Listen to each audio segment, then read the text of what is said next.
Okay, part 2. Now, as you can see, the Dragon Zord in battle mode only used 3 of the other Dinozords in his combination. The Pterodactyl kind of just, flew around and did really nothing, while the Tyrannosaurus, as commanded by Jason, or commanded remotely when all 5 Power Rangers were in the Dragon Zord battle mode cockpit, would make this a 2-on-1 or a 2-on-2 type, battle. I stood him up just so he wouldn't look as short as he really was. As you can see, it is a little large. I mean, the bulky feet plus this feet combination really made this a really slow Zord. Another thing I also really have to impress is the way that it looks like looks like a tribal prince or like a tribal king, like with, a boar's head or lion's head on top of, wearing it as a headdress on top of his head. I think that's kind of neat. Another thing is this little peg fits into his hand like so. That's pretty much it. Now, there has been some debate on is this Zord taller than Megazord? Well, here's my other Megazord. I think you can pretty much decide for yourself that Dragon Zord in battle mode is the far larger combination than the deluxe Megazord. And yes, as you can tell already, this is the set that I got the pointed sword from.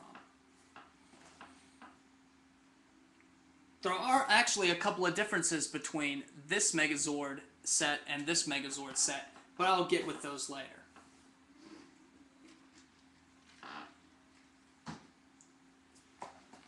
Well, when even more power was needed, or they just decided they didn't want they needed speed along with firepower, they would switch modes.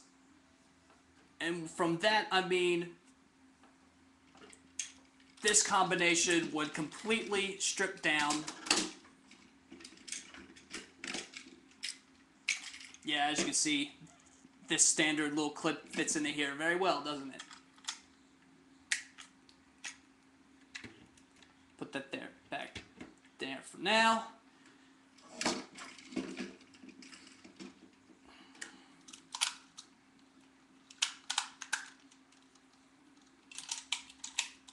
I never understood why they never did this for the show.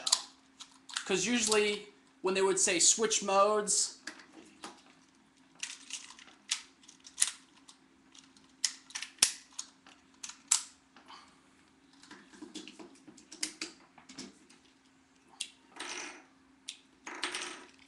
like I said, whenever they would say switch modes, and you would see the Dragon Zord in battle mode, the top half come off, then the feet would go down. Why couldn't they just show the Dragon Zord in battle mode come off, and then show the Megazord feet come back down in its place? It would have saved a lot of editing. A lot of time editing, and we could have seen a lot more fight footage. Alright, so we got Megazord back. Now what happens is Dragon Zord just kind of splits. These fold back over. And then you got 2 C-clips here, C-clamps, you just fold back over. You want to move the shoulder pads down. The ears go back up. And then this just slides down like so. And this is the final combination between the 2 Zords. This would be considered Mega Dragon Zord.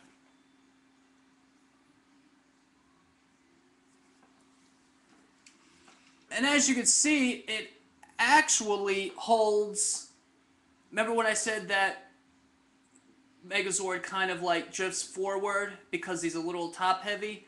Well, Mega Dragon Zord actually straightens that out. It completely balances the Zord. So not only do you have the speed of Megazord, but it's also fully balanced, and it's got all that extra firepower. We all know what his finisher was. It's like a little Z blast. They would hit the sides here, and the two feet would combine an energy blast, which the Megazord would then push, which would disintegrate an enemy. And that was pretty much it. Plus, it had all that armor that protected the Megazord's head. Another thing that this mode was able to do, like a little solar flare would come out through the chest plate for added firepower. Now, about this mode, the only thing I can say is this mode is not that impressive. It just looks like a dinosaur carcass resting on a robot, or a dinosaur robot shell on another dinosaur robot. There really isn't much imagination to this. It's just a bunch of blocks on top of a block. Only from, like, the head up does it look any bit threatening. I'm guessing the design, what they were going for, because in the original Japanese incarnation, this is God. You know, this was God. So, like any tribal king or tribal prince that would wear a lion skin or like a boar skin on top of his head, I guess this is what this was supposed to represent. Either that or Dai Jujin was really ticked off at Dragon Caesar for betraying the other gods, the guardian beasts, by wreaking havoc in Tokyo and actually working with the Bandora Witch. So, you know, this could be his punishment. All I know is that it's unfinished. There is another piece that goes with this. Pieces here, here, and here. And that's another review I'll save for another day. But another thing, before I go, since I usually show off the boxes in all my reviews, here is the box for Dragon Zord. As you can see, it's... there we go. It's pretty much the same as all the other boxes. It follows the same formula as the Megazord box. You have the different pieces here. The Green Ranger summons Dragon Zord text at the bottom. A fade out to the Dragon Zord centerpiece here. The font, the Mighty Morphin Power Rangers logo. Each bio card, the different combinations, plus the Megazord into Ultra Zord combination. Your story of the 5 ordinary teenagers and each bio card. Once again, I will be posting these bio cards at the bottom in the comments section below. But that's all I have to say about Dragon Zord.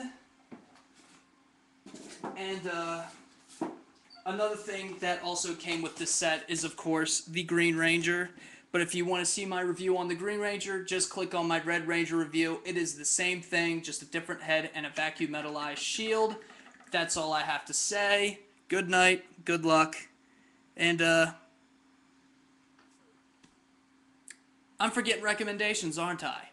Well, if you already have a deluxe Megazord set, you have to get Dragon Zord. If you have all the 8-inch Mighty Morphin Power Rangers, you have to get the Green Ranger. If you really want a Dragon Zord, I would suggest you get a Dragon Zord. They're pretty easy to come by, loose, maybe not complete, but they are expensive if you want a complete set. So you got to be aware of that.